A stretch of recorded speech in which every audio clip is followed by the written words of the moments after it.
Shalom saudara yang terkasih dalam nama Yesus Kristus. Sampai berjumpa kembali di pagi hari ini, pagi yang penuh ceria, penuh semangat, penuh kelimpahan, penuh sukacita. Seperti video-video saya sebelumnya, saya telah menyapa Anda dengan video yang ketiga.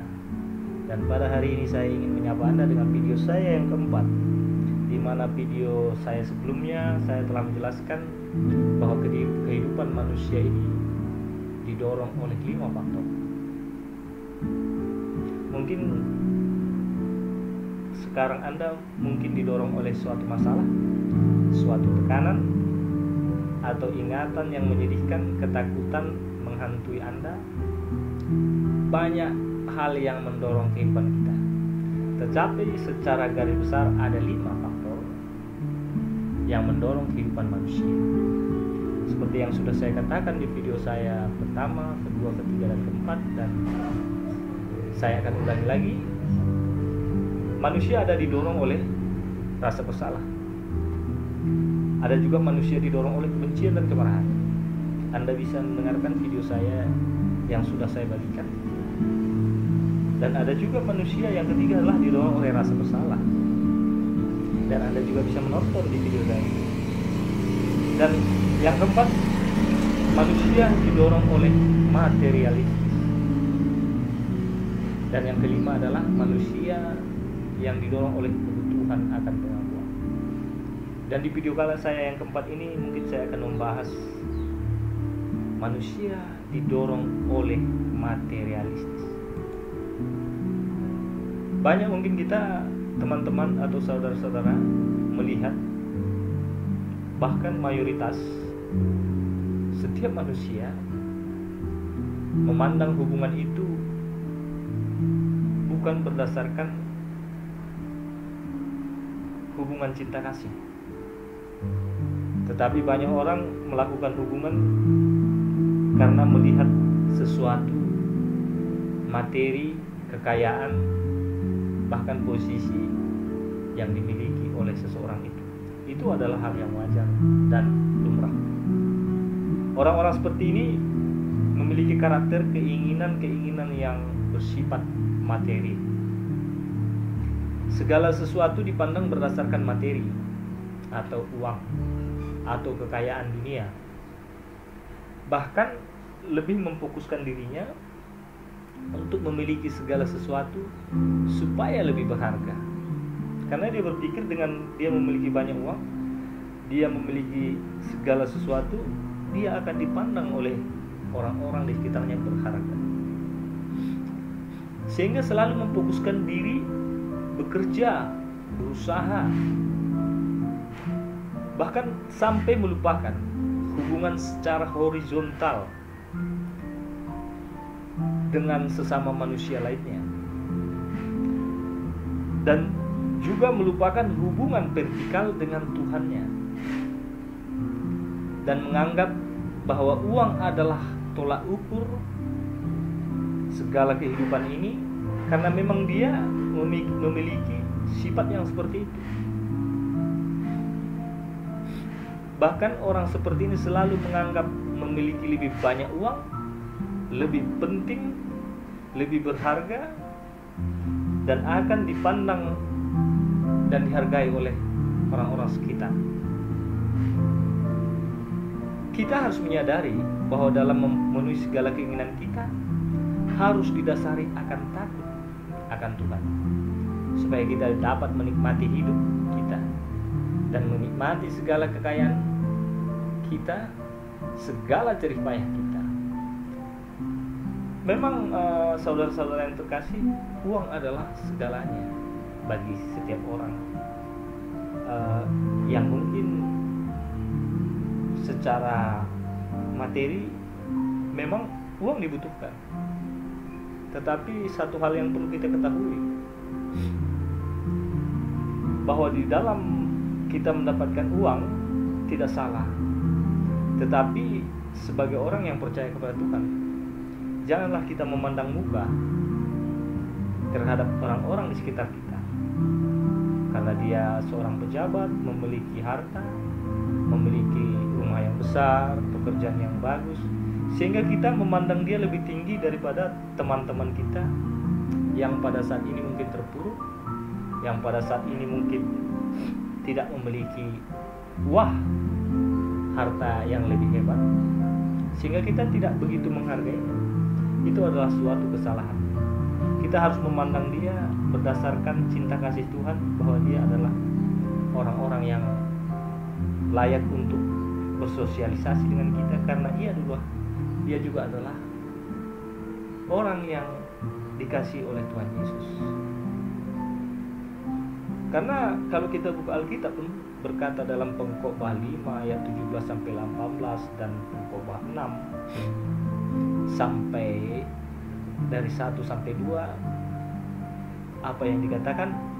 Ada juga diberikan kekayaan, tetapi tidak dikaruniai untuk menikmatinya, tapi orang lain yang menikmatinya, dan ini sebuah kemalangan hidup.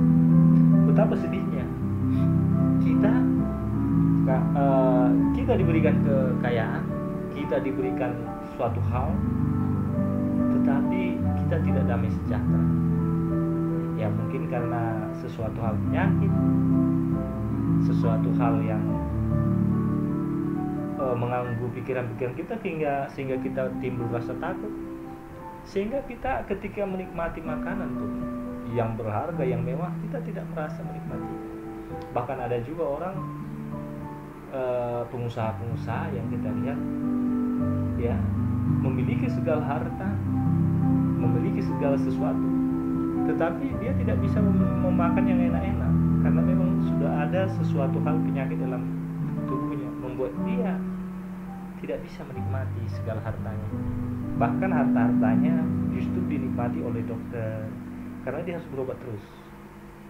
Jadi mungkin ya saran saya kepada saudara, jika pada saat ini Anda memiliki segala sesuatu, tetaplah rendah hati dan katakan bahwa ini adalah pemberian Tuhan. Maka cintailah Tuhan, hormati Tuhan dengan menghormati teman-teman sesama manusia, dan katakan kepada diri Anda bahwa ini, keberhasilan ini bukan Anda raih karena kehebatan Anda, tetapi karena ini adalah kehebatan, cinta kasih, berkat dari Tuhan, sehingga damai sejahtera hadir dalam hidup Anda, sehingga Tuhan memberikan karunia kepada Anda untuk menikmati hari-hari di dalam kehidupan Anda yang singkat.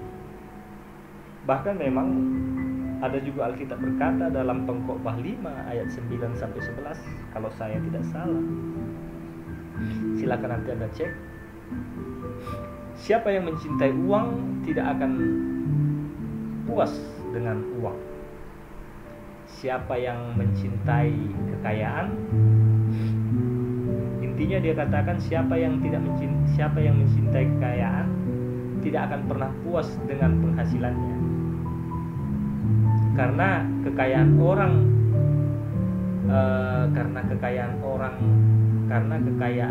kaya sekali-sekali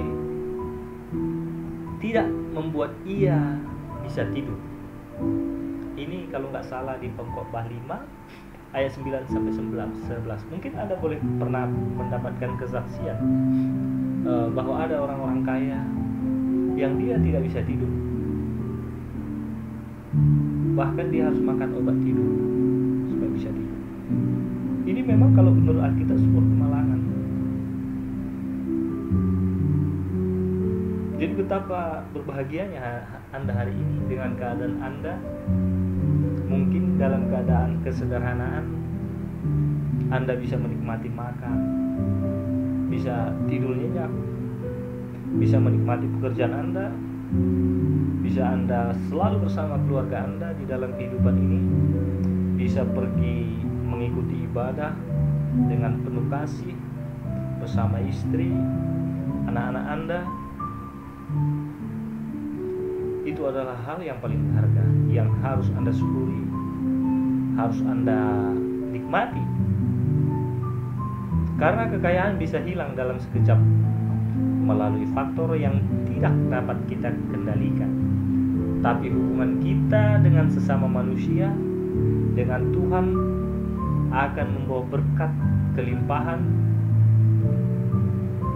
Berkat Tuhan menjadikan kaya.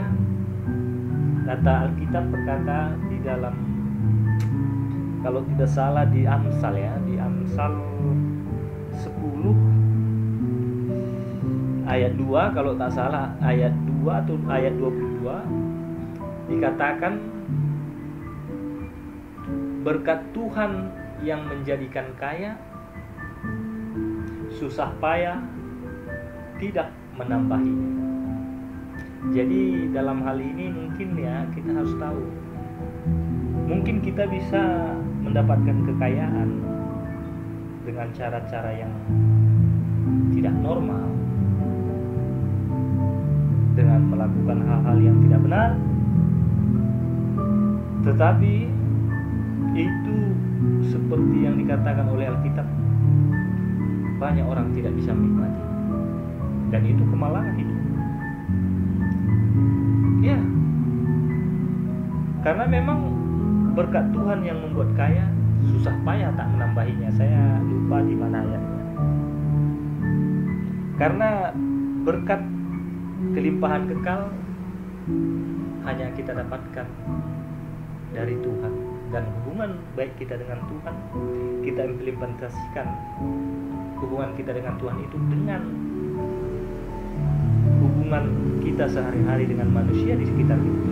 Mustahil kan kita mengatakan kita memiliki hubungan yang baik dengan Tuhan, tetapi dengan tetangga kita, dengan teman-teman sekitar kita, kita tidak ada hubungan baik. Nah, itu tidak benar. Itu suatu hal kemunafikan. Mungkin hari ini Anda berkata di gereja haleluya, tetapi setelah keluar dari gereja Anda memaki-maki orang, membenci saudara, itu juga tidak baik. Jadi jalinlah hubungan yang baik dengan setiap orang, dengan setiap manusia, tanpa memandang sosial, dia pejabat, dia orang kaya, tetapi pandanglah dia sebagai manusia yang layak dikasihi, yang layak dihormati sebagai ciptaan Tuhan. Karena memang seperti yang dikatakan Alkitab tadi, yang saya ulangi di Amsal 10 ayat 22, berkat Tuhan yang menjadikan kaya, susah payah tidak menambahinya. Mungkin agak susah ya bila kita membicarakan masalah ini, tetapi percaya ini perkataan Alkitab, dan Alkitab itu adalah firman Tuhan, dan firman Tuhan itu iya dan amin. Dan saya berharap saudara-saudara yang dicintai oleh Tuhan Yesus, ya kiranya video saya yang ini bisa membangun pribadi Anda menjadi lebih dekat kepada Tuhan, sehingga memandang kehidupan ini berdasarkan cinta kasih dan kemurnian kepada Tuhan yang dilakukan melalui hubungan-hubungan yang baik dengan sesama umat manusia. Terpujilah nama Tuhan, dan sampai berjumpa kembali di video saya yang kelima, video yang terakhir di dalam topik ini, dan mudah-mudahan video ini segera saya rilis dan bisa Anda nikmati sehingga memberikan semangat dan dorongan kepada Anda dimanapun berada. Terpuji nama Tuhan Yesus. Terima kasih. Shalom.